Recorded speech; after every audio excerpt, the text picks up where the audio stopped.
Hello everyone, this is doctor same और आज हम पढ़ रहे हैं electron transport chain, glycolysis, cribs cycle. और आज हम पढ़ रहे हैं इलेक्ट्रॉन ट्रांसपोर्ट चेन। अच्छा जी, इलेक्ट्रॉन ट्रांसपोर्ट चेन जिस तरह नाम से ही जाहिर है, एक पूरी की पूरी चेन में जो है इलेक्ट्रॉन ट्रेवल करते हैं और हमारे पास प्रोडक्शन ऑफ एनर्जी हो जाती है। अच्छा जी, तो सबसे पहले मैं आपको बताता चलूँ कि इलेक्ट्रॉन ट्रांसपोर्ट चेन जो है ये किस चीज़ के लिए होता है और कैसे होता है। देखो, आप लोगों ने ग्लाइकोलिसिस पढ़ा था, उसमें आप लोगों के पास 2 ATP एनर्जी बनी थी। उसके बाद आप लोगों ने फिर क्रिब्स साइकिल पढ़ा। क्रिब्स साइकिल में भी आप लोग के पास 2 ATP एनर्जी बनी थी। तो देखो, ग्लाइकोलिसिस में 2 ATP एनर्जी बनी थी, नेट गेन जो था वो 2 ATP था। क्रिब्स साइकिल में भी आप लोग के पास 2 ATP बने थे। अगर आप लोग को याद है, सक्सिनाइल कोएंजाइम में और सक्सिनेट के दरमियान वाले स्ट्रिप में बन रहा था, और चूंकि साइकिल 2 दफ़ा हो रहा था तो इसलिए 2 ATP एनर्जी बनती है। अच्छा जी, तो इन स्टेप्स में हमारे पास डायरेक्टली ATP बन रहे थे ग्लूकोज से, तो इसको हम कहते हैं substrate level phosphorylation. Substrate level मतलब by direct breakdown of glucose, क्योंकि ग्लूकोज प्रोसेस हो रहा था और सीधा से देखो, ग्लाइकोलिसिस में भी सीधा ग्लूकोज की तोड़ने की में हमें 2 एनर्जी ATP डायरेक्टली मिली। क्रिब्स साइकिल में भी अगर आप लोगों ने देखा था, तो जब ट्रेवलिंग हो रही थी तो सीधा हमारे पास GTP और फिर उससे ATP बन गए थे। इसको हम कहते हैं सबस्ट्रेट लेवल, मतलब जो डायरेक्टली ग्लूकोज से बनता है। अब हमारे पास आप लोगों ने देखा था कि ग्लाइकोलिसिस में आप लोग के पास 2 ATP एनर्जी बन रही थी। फिर क्रिब्स साइकिल और लिंक रिएक्शन में देखो, क्रिब्स साइकिल में असल में 6 NADH बनते हैं। अच्छा, और 2 जो है 2 किस चीज़ में बनते हैं, 2 लिंक रिएक्शन में, तो हमने टोटल 8 NADH लिखे हैं। इसके अलावा क्रिब्स साइकिल में आप लोग के पास 2 FADH भी बन रहे थे। अब ये जो चीज़ें बन रही है, NADH, 2 NADH in the glycolysis, 2 NADH in the link reaction, और फिर 6, तो दोनों को ऐड किया गया है, लिंक रिएक्शन और क्रिब्स साइकिल वाले को, तो 8 NADH सही है। और फिर जो है 2 FADH in the cribs cycle.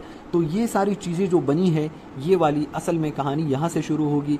अब इनसे हम एनर्जी कैसे निकाल सकते हैं, NADH से और FADH से, FADH2 और NADH से हम एनर्जी कैसे निकाल सकते हैं, तो वो हम निकाल सकते हैं by the process of electron transport chain.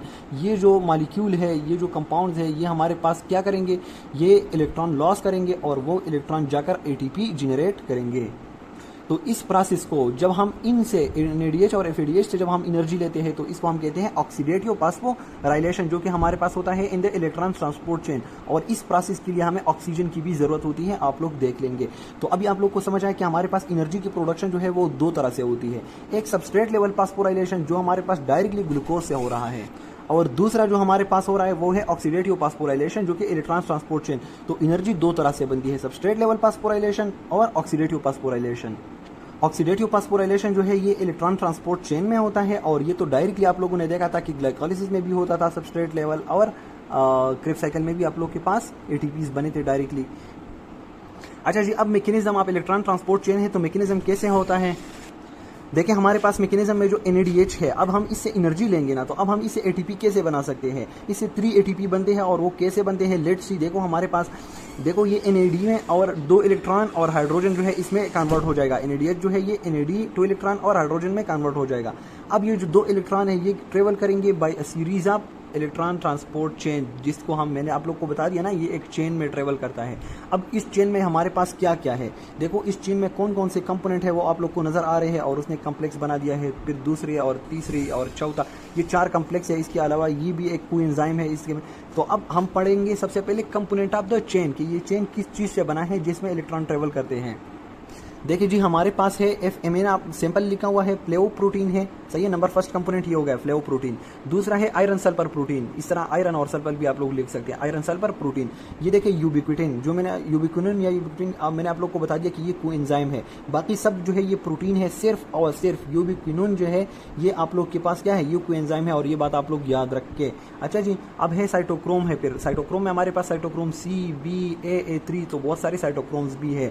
अच्छा जी, अब ये जितने भी आप लोग के पास कंपोनेंट है, तो मैंने आप लोग को बता दिया कि ये सारे प्रोटीन जो है ये 4 हमारे पास क्या बना देते हैं, 4 कम्प्लेक्सेस बना देते हैं, सिवाय यूबिक्विनिन के, जो कि हमारे पास क्या है, कोएंजाइम है, और ये कोई कम्प्लेक्स नहीं बना रहा होता।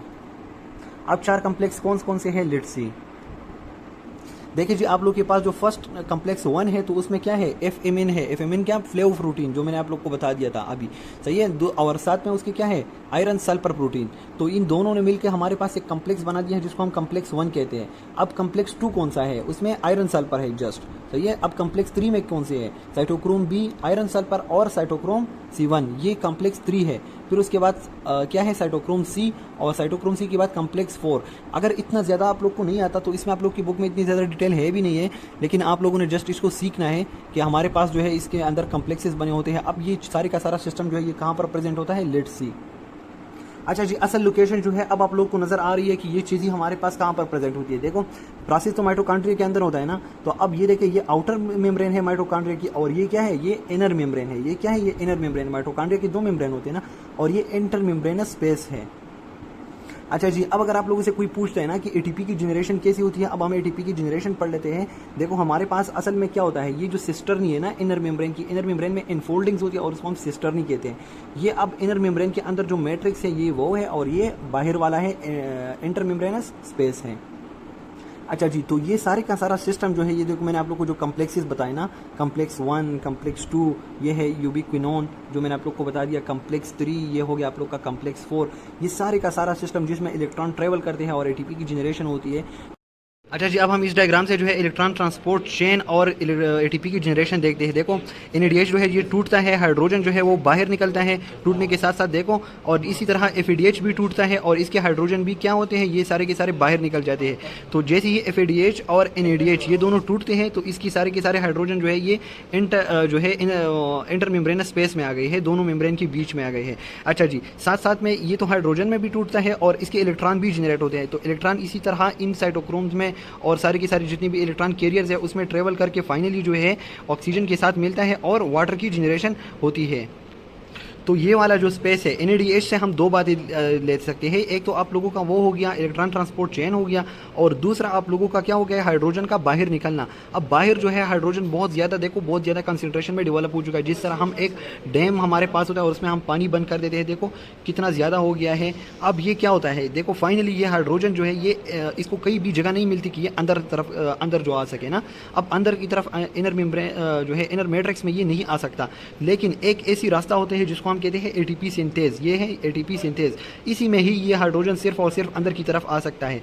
जब ये हाइड्रोजन बाहर तो बहुत ज़्यादा है ना इसकी कंसंट्रेशन, जिस तरह हम पानी एक डैम में जो है हम ले चुके हैं और अब इस डैम से जो है पानी ज़ोर से अंदर की तरफ आती है, तो जैसे ही ये हाइड्रोजन बाहर अंदर की तरफ आती है ना, तो इसी दौरान हमारे पास एडीपी और फास्फेट को ये एनर्जी मिल जाती है।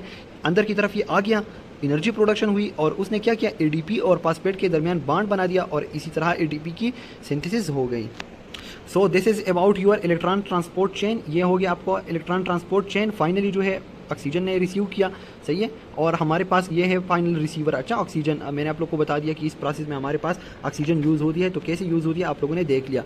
दूसरा आप लोगों ने देख लिया कि एनएडीएच के साथ साथ हाइड्रोजन भी प्रोड्यूस होती है, जो बाहर जो है बहुत ज़्यादा डैम बन गया, इतना सारा वाटर बन गया और वाटर के लिए कहीं और रास्ता नहीं मिल रहा था सिवाय एटीपी सिंथेस के। एटीपी सिंथेस से ये अंदर की तरफ आया और इसी दौरान ही इसने क्या कर दिया, एनर्जी की प्रोडक्शन कर दी। और ये प्रोसेस जो है ये देखिए, ये आप लोगों की इनर मेम्ब्रेन है। अच्छा, ये आप लोगों की इनर मेम्ब्रेन है और बाहर जो है वो आउटर मेम्ब्रेन है, और ये सारे का सारा इंटर मेम्ब्रेनस स्पेस है, और ये अंदर वाली मैट्रिक्स है। अच्छा, और ये प्रोसेस असल में जो सिस्टर्नी होती है ना माइटोकॉन्ड्रिया के उसमें होती है।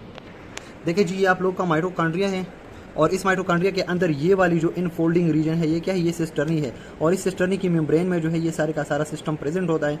यहाँ से जो है सारे के सारे हाइड्रोजन जो है बाहर की तरफ आते हैं, देखो, और फिर एटीपीएस के जरिए ये हाइड्रोजन जो है अंदर की तरफ आते हैं और इसी दौरान आप लोग के पास एटीपी की सिंथेसिस होती है।